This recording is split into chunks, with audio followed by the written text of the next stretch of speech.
Welcome back to Luna Rosa Ranch. We are in session 15 with Miss Drama. We have been leading up to a mounted session and we are finally here, day one of mounted sessions.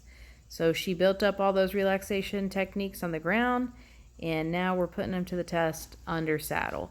And immediately she did great at the mounting block, but as soon as I swung a leg over, she was ready to march right off and walk before I was ready. I want a horse to stand still at the mounting block before we move on. Moving on should be the human's decision, not the horse's decision. And it's not abnormal for any horse, especially, just think about thoroughbreds. They don't even stop to put the jockey on, right? They just chuck that man on up there and they're hitting the road, So she is not used to probably someone asking her to stand still immediately after getting mounted. And she was warmed up for this session. We did at least 15 minutes of trotting and walking on the lunge line, so to put her in a mental state where she had the capacity to stand still.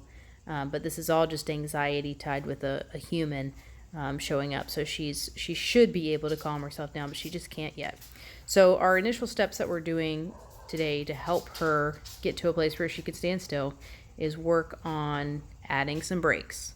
So we know we got a thoroughbred here. Any horse that I ride, I want to have really good brakes. I especially want to have really good brakes on her, and I want them to be reliable. So I am working on a one-handed stop with her. I am ever so gently pulling her mouth around to the side with one rein. She's chomping and chawing and chewing, and that's all just anxiety behavior. It is not because I'm pulling her mouth hard at all. In fact, she's very responsive to the bit, so it doesn't take much. I'm just pulling that rein around gently to the inside, and I'm holding constant pressure, not bumping, no tugging, just holding constant pressure as if I was a brick wall until she stops moving her feet. And then I release, and she gets a release for stopping moving her feet. And then I totally let go, and then if she decides that she just can't stand still, then we practice it again. And it's in the first, 10, 20, 30 times, she was only able to get herself stopped for milliseconds before she was like, yeah, I gotta move. We gotta keep moving. And then it slowly gets better and better. Oh, look at that. There's a good stop. We tell her she's a good girl. Oh my goodness, you finally were able to stop. That's amazing. And then she was like, all right, we can't stand still here anymore. We got to keep it moving. Somebody's going to get us. So then we just go right back into it. I try to rotate between one side or the other side, but she learns that she gets a reward. She gets the release of that pressure on that inside rein for standing still. And right now I'm not too concerned with how she's standing still. Eventually, I won't release until she stops the gnawing and the chomping on the bit and all that stuff. I'll release whenever her mind is also calm. But for now, we're happy to release for her to understand that physically she needs to keep herself still. So that's how we'll progress forward with it. And I don't want to really move on. Here we cut to after having done it for a little bit, she's able to keep herself still for more than a couple milliseconds up until 1 to 3 seconds.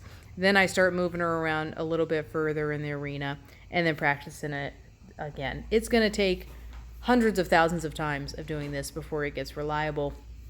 But the benefit is that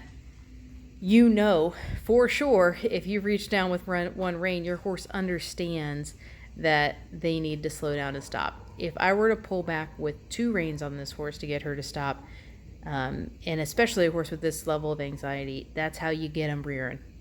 Pretty soon she'd be falling over backwards. You just cannot get a horse stopped with 2 reins when they're in such an uptight state of mind. Nor would you really want to. So now, whenever she knows this, I'm not going to have to go through the whole process. Say we're riding along at a jog in a dressage test and she gets going a little fast. I can just reach down and put a little vibration on the inside rein, and that might be enough for her to be like, maybe we might be stopping right now. Maybe I should get myself organized to slow down. So it's just another tool in the toolbox. There she's calming herself down. So it's just building up the tool of relaxation before we move on to the next thing. So, there's arguments to be made for, oh, well, she just needs to move her feet. She just needs to work it out of herself. First of all, we moved her feet before we got on, so she reasonably was warmed up. And I think that, especially with an Arabian or a hot-blooded horse like this, you would be out there moving their feet all damn day to make a difference. And they're not gonna get tired physically as much as you think they will. I think you're gonna end up escalating the situation if you don't stop right here and make sure this gets really good before you move on into more challenging work. And more challenging work could just be the jog work. So in the ride here, I noticed anytime anything happened outside the arena, the dogs barking, somebody arrived outside, she would go back into a little bit of anxiety. So we want to make sure that we have it really, really good before we move on to the next thing. Not this horse's owner, but some owners, you hear people say like, oh, well, my horse just bolts out of nowhere, just spooks and loses its mind. I don't know how it happens. And it's just not true. I mean, there's always signs that happen before the bolt happens or before the buck happens or the rear. And it's this anxiety. I mean, she is telling us right now loud and clear, she is anxious. That chomping, that uneasiness, she's not able to stand still in one place for more than a couple seconds. She's not feeling great about the situation right now. And she starts to improve, but if we were to just continue on with our lives, she would still have that anxiety underneath that in her mind as she continued doing faster and faster work. And then you would just have what they call trigger stacking. You'd have that trigger there that never got released, and then you'd add on another trigger. Say some bird crashes into the roof of the arena and makes a loud sound because it's 10 and it does it all the time.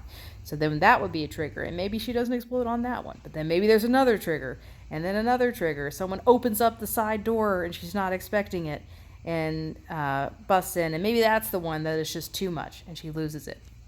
But we could have shut down all the panic if we stop and take time to address the anxiety at the lowest level. And that's what we're taking the time to do here.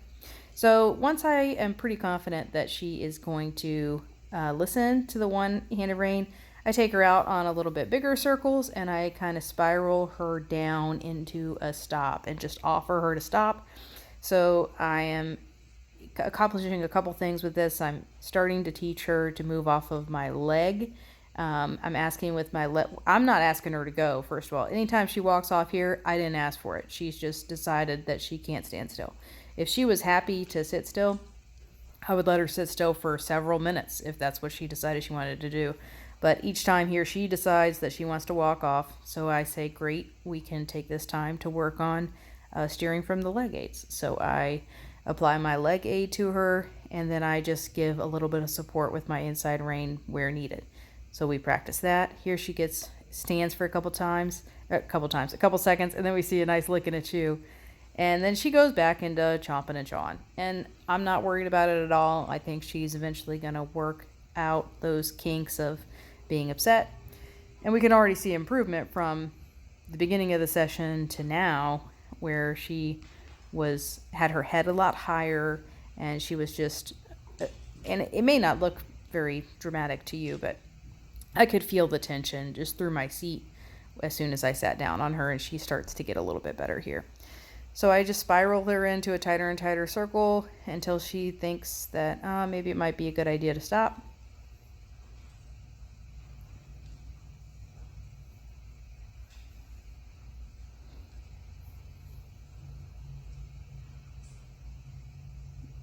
And then I give her a full release. So I'm basically telling her, I'm not going to hold your hand. I mean, I'm not going to hold you and force you to stay stopped. You have to figure out how to stay stopped on your own. And if you don't want to stay stopped on your own, then we're going to work on some things.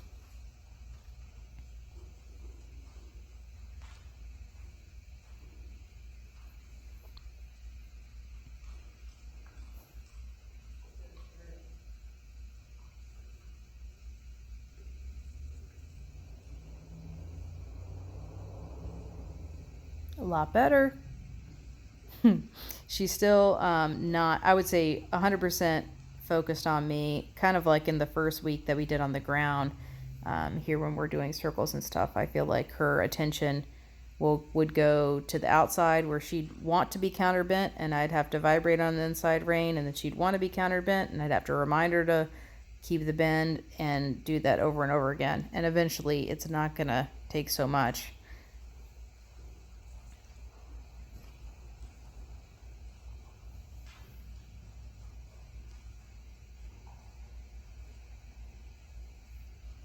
Just a chomping.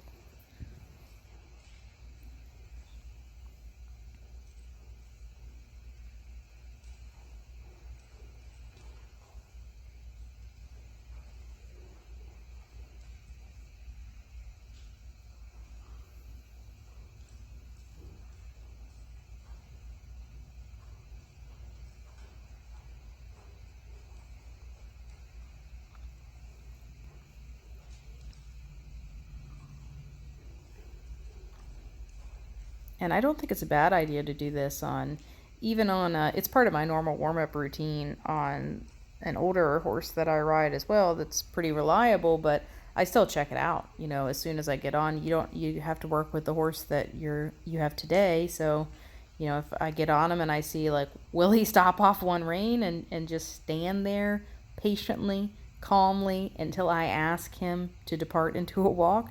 Or will he not? I mean, and then if he's not ready to stand still until I'm ready for us to get to work, then we work on it, you know.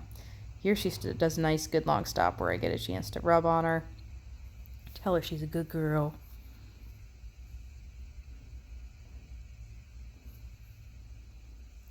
But I think it's critical for her to be able to work on a completely loose rein, and that starts with being able to do it at a stop.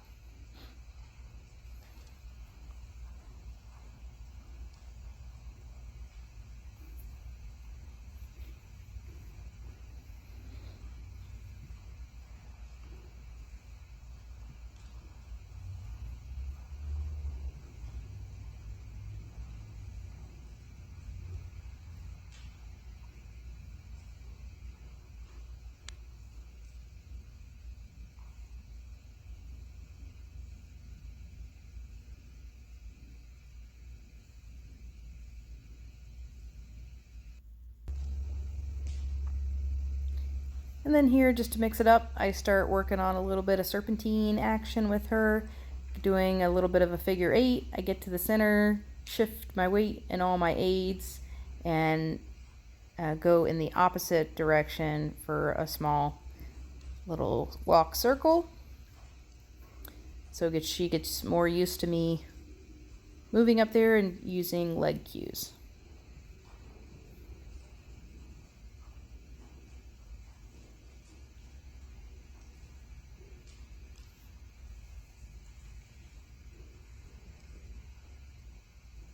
And she's still super committed to the chomping, but she's starting to relax and work. And I think the better understanding she has of the fact that she can be relaxed and do this at the same time, the easier it's going to get.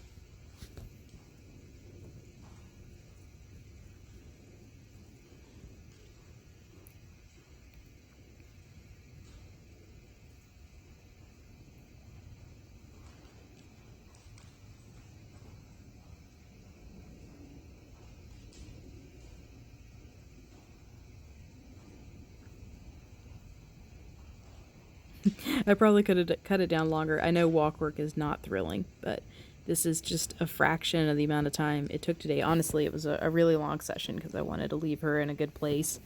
And it takes time, and it's going to take hundreds of repetitions.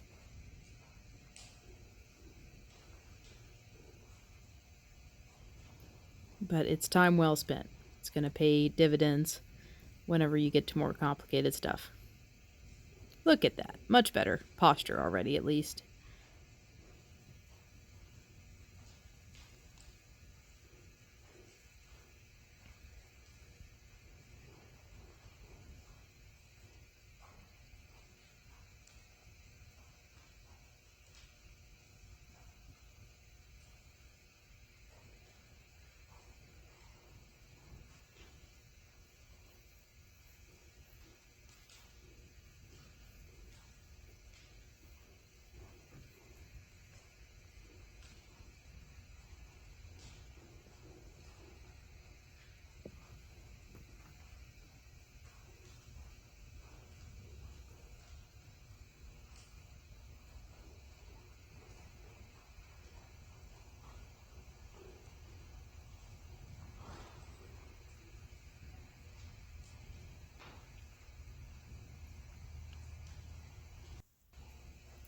And then to wrap it up, I go back to doing a circle and spiral down into the one-handed stop. And a couple times, I got to a point where I was like, okay, we're at a good place now. I'd like to get off. And then she'd walk off, and I'm like, oh gosh, you got to be really careful about, you don't want to hop down and give a release, because really getting off is a release in a bad moment and reward a bad behavior. So I was ready this time. I was like, when she gives a good stop, I'm going to be committed and hop right down. And she gave a good stop. She was nice and light and soft. So I feel like it was a good place to end on. And we're going to keep building on this. And I can't wait to show you her progress. Hopefully the chomping stops and we see a great anxiety-free future for her.